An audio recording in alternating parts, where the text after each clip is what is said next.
बहू बस कर अब। अरे आप इतना सज धज के कहाँ जा रहे हैं? आज संडे ना, बहुत दिनों के बाद दोस्तों के साथ प्लान बनाया है बाहर कहीं घूमने का। बस वहीं जा रहा हूँ। कोई ज़रूरत नहीं कहीं भी जाने की, बहुत अच्छे से जानती हूँ मैं आपको। दोस्तों के साथ जाओगे और सारा पैसा उड़ा कर आओगे। और वैसे भी हफ्ते में एक ही दिन तो मिलता है, मेरे साथ बिताओ। आज हम बाहर मूवी देखने जाएंगे। अनीता, मूवी देखने हम शाम को चलते हैं ना, अब बस थोड़ी देर की तो बात है। मैंने कह दिया ना, नहीं जाना तो नहीं जाना। अगर आप घर से बाहर अपने दोस्तों के साथ गए तो मैं अपने मायके चली जाऊंगी। फिर करते रहना अपनी बूढ़ी माँ की सेवा और संभालते रहना अकेले ही घर को। अनीता एक डोमिनेट किस्म की औरत थी जो हर समय अपने पति और सास को परेशान करके रखती है।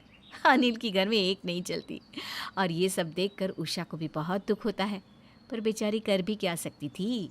समय यूं ही बीतता है और एक दिन अनिल को सैलरी मिलती है।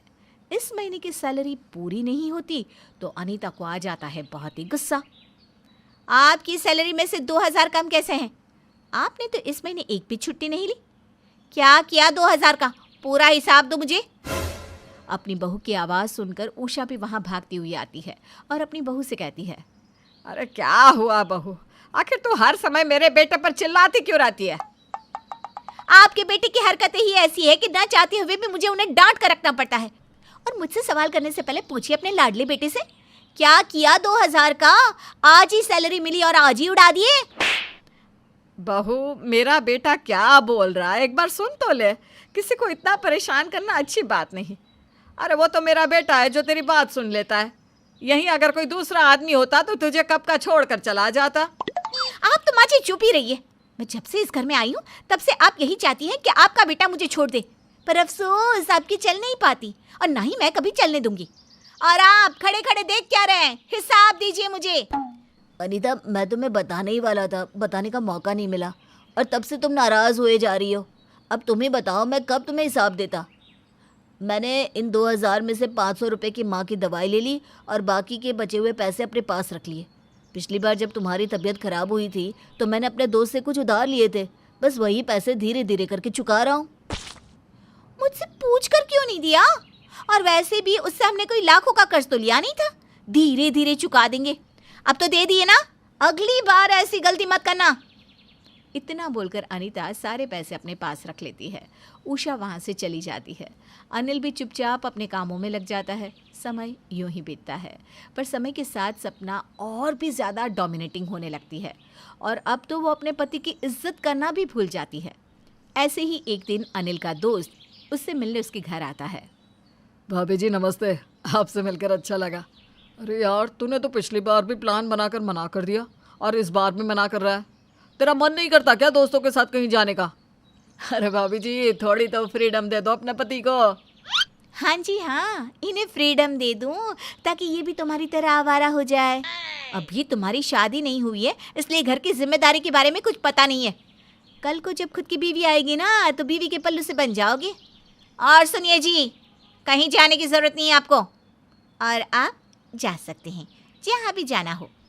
अनिल जी कहीं नहीं जाएंगे। भाभी जी, अरे यार, तू अपनी भाभी की बातों का बुरा मत मानना। आज तेरी भाभी ना सुबह से ही मुझसे नाराज़ है, इसलिए वो अपना सारा गुस्सा हर किसी पर निकाल रही है। चल ना, हम दोनों छत पर चलकर बातें करते हैं। अनीता, प्लीज़ 2 कप चाय बना दोगी? मैं तुम्हारी और तुम्हारे दोस्त की नौकरानी नहीं हूँ। तुम्हारा दोस्त घर पर आया है, तुम खुद उसके लिए चाय बनाओ, मेरे पास और भी बहुत काम है। अनीता अनिल के दोस्तों के सामने भी उसकी इज्जत नहीं करती थी, यहाँ तक कि वो घर आए मेहमानों से भी तमीज़ से बात नहीं करती। अनीता का ये बर्ताव उषा और अनिल दोनों को ही बहुत खटकता है, पर वो दोनों कुछ नहीं कर पाते, जिस वजह से अनिल का दोस्त फिर कभी अनिल से मिलने उसके घर नहीं आता। ऐसे ही एक दिन अनीता की ननद अर्चना अपने पति राजीव के साथ आती है। जब अनीता को पता चलता है कि अर्चना बहुत अमीर घर से है तो वो अपनी ननद के आगे पीछे घूमती है और अच्छे बनने का नाटक करती है। अरे अर्चना दीदी, जब से मेरी शादी हुई है ना तब से आप पहली बार मायके आई हैं। क्या आप नहीं चाहती थी कि आप अपनी इकलौती भाभी से मिलें? भाभी, मन तो बहुत था, पर शादी के बाद ससुराल की जिम्मेदारी कितनी बढ़ जाती है, ये तो आप समझ ही गई होंगी। नंदू जी, ये तो बहुत गलत बात है। अच्छा, आप लोग बैठकर बातें कीजिए, मैं आप सबके लिए खाना बना कर लाती हूँ, सब साथ में बैठकर खाएंगे। अनीता के आते ही उषा अपनी बेटी के गले से लग जाती है और फूट फूट कर रोने लगती है। अपनी माँ के आंसू देखकर अर्चना कहती है, माँ, भाभी तो कितनी अच्छी है, फिर आप हर समय उनकी बुराई क्यों करती थी और अब रो क्यों रही है? बेटा, दूर का ढोल अच्छा ही लगता है। तेरी भाभी के दो चेहरे हैं। जब से उसे पता चला है कि तू बहुत अमीर है, तब से वो तेरे आगे पीछे घूम रही है। तेरी भाभी सिर्फ अमीरों की इज्जत करती है, तेरी माँ और तेरे भाई की नहीं, क्योंकि तेरा भाई ज़्यादा कमाता नहीं और तेरी माँ कुछ कह नहीं सकती। तेरी भाभी एक नंबर की डोमिनेटिंग इंसान है, जो तेरे भाई को हर समय परेशान करके रखती है। बेटा, अब तो तू ही तेरी भाभी को सुधार सकती है। अनीता अपनी ननद के सामने अच्छा बनने का नाटक करती है, पर अपनी माँ की बातें सुनने के बाद अर्चना भी ठान लेती है कि वो अपनी भाभी का असली रूप सामने लाकर रहेगी और उनको उनकी सही जगह भी दिखाएगी। ऐसे ही कुछ दिन बीत जाते हैं। अनीता हर समय अर्चना की चापलूसी करती रहती। एक दिन अर्चना अपनी भाभी से रोते हुए कहती है, भाभी, लगता है मेरे पति के बिजनेस को किसी की नजर लग गई है। हम कुछ दिनों के लिए यहाँ क्या आए, किसी ने धोखे से हमारा बिजनेस छीन लिया। हम तो पल भर में ही रोड पर आ गए। अब तो आपका ही सहारा है भाभी। जब तक हम दोबारा से उठ नहीं जाते, हम यहीं रहेंगे। आपको कोई ऐतराज तो नहीं ना? क्या तुम रोड पर आ गई? देखो, मैं तुम्हारा और तुम्हारे पति का खर्चा नहीं उठा सकती और ना ही ऐसे गरीबों से मैं कोई रिश्ता रखती हूँ। वैसे भी तुम्हारा भाई कोई नोट नहीं छापता। मैं तुम्हारा और तुम्हारे पति का बोझ नहीं उठाने वाली। चुपचाप मेरे घर से निकल जाओ। यहाँ अपना पेट भरना मेरे लिए मुश्किल है।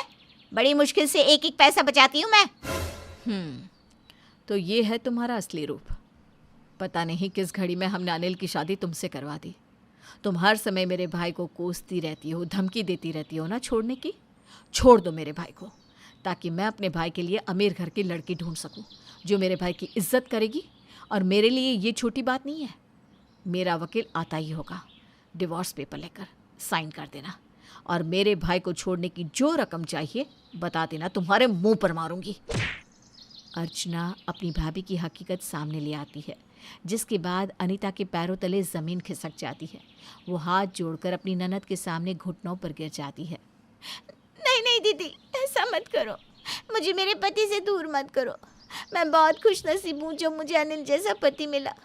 मैं बस डरती थी कि अगर मैं डर गई तो मेरे ससुराल वाले मुझ पर अत्याचार करेंगे, इसीलिए मैं ऐसी बन गई। पर मैं वादा करती हूँ आपसे ऐसी हरकतें नहीं करूँगी। बस मुझे इस घर से और मेरे पति से जुदा मत करो। अनीता अपनी ननद के सामने अपनी गलतियों की माफ़ी मांगती है, जिसके बाद अर्चना भी अपनी भाभी को एक मौका और देती है। एक और मौका मिलने के बाद अनीता अपने पति और सास को परेशान करना बंद कर देती है और एक जिम्मेदार बहू बनकर दिखाती है।